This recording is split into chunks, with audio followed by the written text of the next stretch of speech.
اس دنیا میں ہم انسانوں کے علاوہ اور بھی مخلوقات رہتی ہیں. کچھ کو ہم دیکھ سکتے ہیں اور کچھ کو نہیں.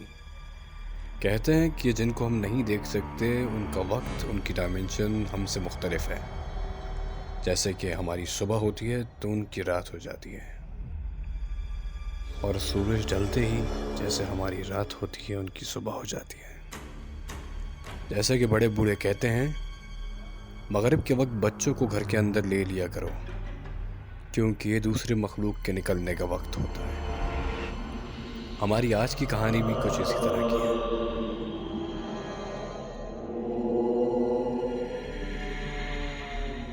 یہ کہانی ہے مشتبہ کی، جو کہ 1.5 سال کا بچہ ہے.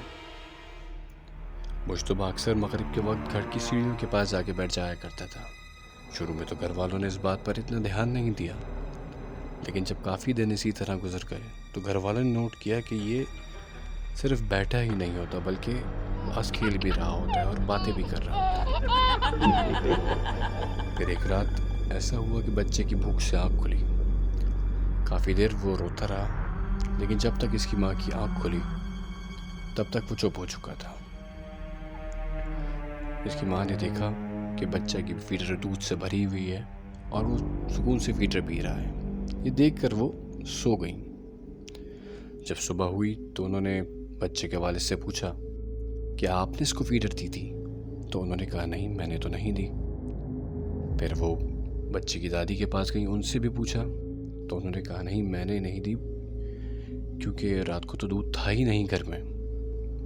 جسے سن کے وہ کافی پریشان ہوئی. ایک دفعہ جب مشتبہ کی والدہ سو رہی تھی تو ان کی اچانک ایک زوردار تھپڑ پڑنے سے آنکھ کھلی. جب وہ چونک کر اٹھی تو انہوں نے دیکھا کہ مشتبہ رو رہا ہے. انہوں نے مشتبہ کو سنبھالا اور جا کے اس کو چپ کروایا.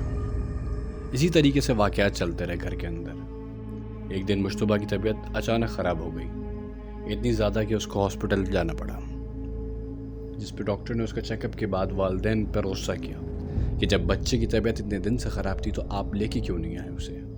جس پر والدین نے ڈاکٹر کو بتایا کہ اس کی طبیعت تو تھوڑی دیر پہلے ہی خراب ہوئی ہے. جس پہ ڈاکٹر نے ان کی بات نہیں مانی اور ان کو بتایا کہ آپ کے بچے کے جسم کا پانی مکمل طور پہ خشک ہو چکا ہے. یہ سب معاملات جب بچے کی دادی نے دیکھے تو انہوں نے کہا کہ یہ مجھے کچھ اور معاملہ لگ رہا ہے. جس پر بچے کے چاچا نے مسجد کے امام صاحب سے رجوع کیا. امام صاحب نے بتایا کہ بچے کے ساتھ کچھ اور معاملات ہیں. یہ جہاں مغرب کے وقت بیٹھ جایا کرتا تھا وہاں سے کسی چیز کا گزر تھا. مخلوق اس بچے کو پسند کرتی ہے، اس کو کوئی نقصان نہیں پہنچانا چاہتی. آپ اس پر کچھ آیتیں پڑھ کر دم کریں، انشاءاللہ ٹھیک ہو جائے گا.